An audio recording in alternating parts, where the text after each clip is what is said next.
So an interesting tweet there. Let's bring in senior judicial analyst Judge Andrew Napolitano to weigh in on all of this. All right, before we get into Brown, I want to ask you, you say you couldn't have found a more incompetent group of corrupt morons running this. Don't hold back, Judge. What are they doing there? They obviously were not prepared for an investigation of this magnitude. They don't have that experience or fire in their bellies that the NYPD or the LAPD or the Chicago PD would have if it happened there. This is why there are so many FBI agents there. Now, I don't want to demean what happened, but this is an old-fashioned state crime murder. This is not a federal issue, but the feds are there because the state, the smallest state in the union geographically, has such a paucity of experience in addressing crimes of this nature. We don't even know if they have the high-tech ability to take those photos that we looked at and extrapolate it into what that person looks like wearing other clothing and without the hood on. There's a lot of high-tech equipment and technology available today that big city police departments, which Providence doesn't have, which the FBI can bring to bear.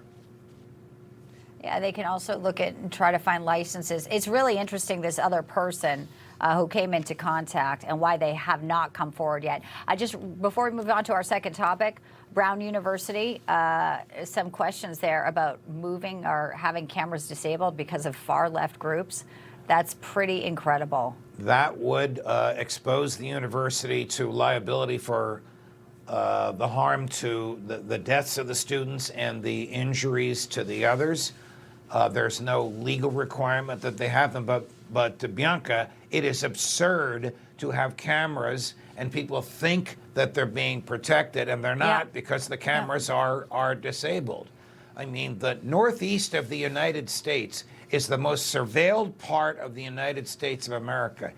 The cameras, I'm not crazy about the cameras, but if they're there, they should be working. These were there and not working for a political reason, not for a security reason.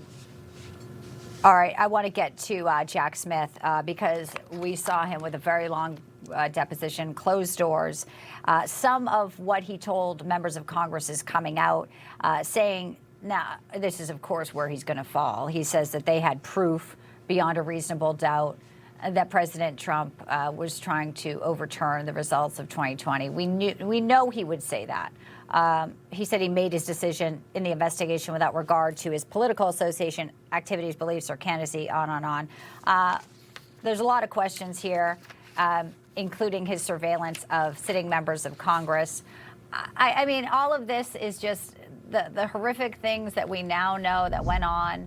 The FBI saying they told them you don't have the goods to raid Mar-a-Lago. Jack Smith at the center of all this. Will there ever be any accountability, Judge? That's what Americans truly want to know, not just closed doors depositions. It's really up to Congressman Comer. As much as I am a fan of much of his courageous behavior, this should be public.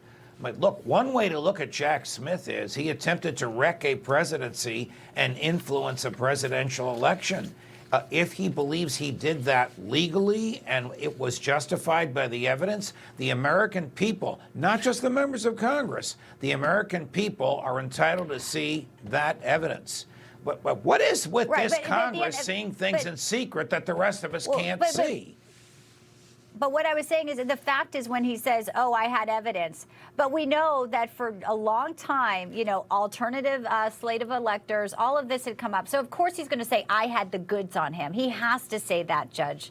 I mean, that's what Jack Smith has to say, because how many taxpayer dollars funded this investigation? But we are entitled to know. He knows he's got to fall and die on that hill. We are entitled to know if he's being truthful and what those goods are. Normally, in a criminal case, we don't get this information. But this is the most unique criminal case in the modern times because they tried to wreck a presidential election.